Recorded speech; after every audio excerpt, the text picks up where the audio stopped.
You know the feeling. A pressure builds in your chest, growing tighter by the second, until it suddenly bursts and you lose control. That jolt comes from your diaphragm. Usually, this large muscle at the base of your lungs moves smoothly to help you breathe, but sometimes it experiences a sudden, involuntary spasm. When that muscle spasms, it forces a sharp intake of air deep into your lungs. Immediately, your vocal cords react by clamping shut to block that air. That collision of air and muscle is what creates the signature hic sound.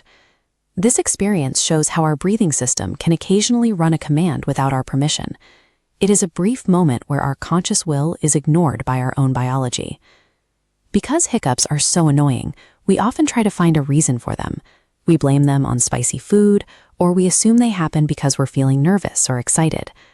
To stop the cycle, we turn to a long list of tricks. We eat a spoonful of sugar, breathe into a paper bag, swallow peanut butter, or wait to be scared. Science shows that none of these tricks actually stop the spasm. Your body is following its own internal signals, regardless of what you eat or how you breathe. If you try to stop it by holding your breath, the urge only grows more intense. Your body will eventually force the action, because a biological reflex is stronger than your determination to sit still. We have no real power over this specific reflex. When a biological misfire happens, willpower isn't enough to shut it down. Imagine that same unstoppable sensation happening in your eyes, your shoulders, or your throat every single day. This is the reality for people with Tourette syndrome. It is a brain-based condition where the body receives chronic, involuntary commands that a person cannot simply choose to ignore. It happens because of a change in how the brain filters information. Usually, the brain blocks out extra signals, but in this case, that internal filter fails to stop them. This diagram compares the two pathways.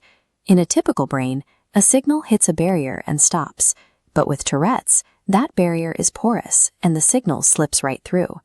Just as you cannot decide to stop a hiccup, a person with Tourette's is responding to a physical signal that their brain has already cleared for takeoff. Doctors call these unfiltered signals tics, and they categorize them in two very specific ways. The first are motor tics.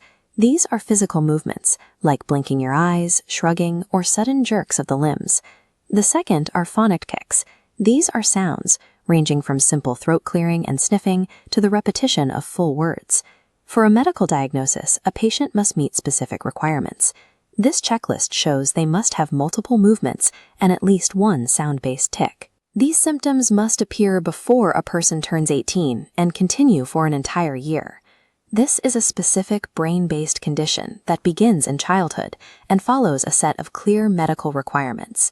It isn't a collection of random habits, it's a recognized physical condition. Just as we have myths about curing hiccups, we have massive misconceptions about what Tourette's actually looks like. You might recognize the most common stereotype from movies, the idea that people with this condition constantly shout offensive words. This chart shows how rare that symptom actually is. The massive majority slice represents standard tics, while that tiny sliver in the corner is the only small minority that experiences outbursts of offensive language. We also tend to think this condition is rare, but it affects about 1 in every 100 school-age children. Film and television have trained us to look only for the most extreme and rare symptoms. Because of that, we often miss the reality of the millions of people living with standard tics every day. The daily reality of these tics brings us back to the hiccup. Many people try to suppress them, which is the act of fighting the urge to move or make a sound.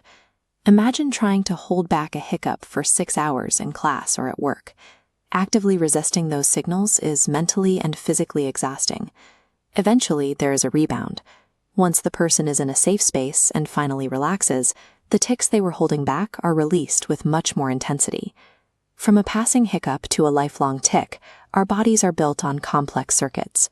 When those circuits misfire, the most helpful response isn't a secret trick or a cure, but simple patience and understanding.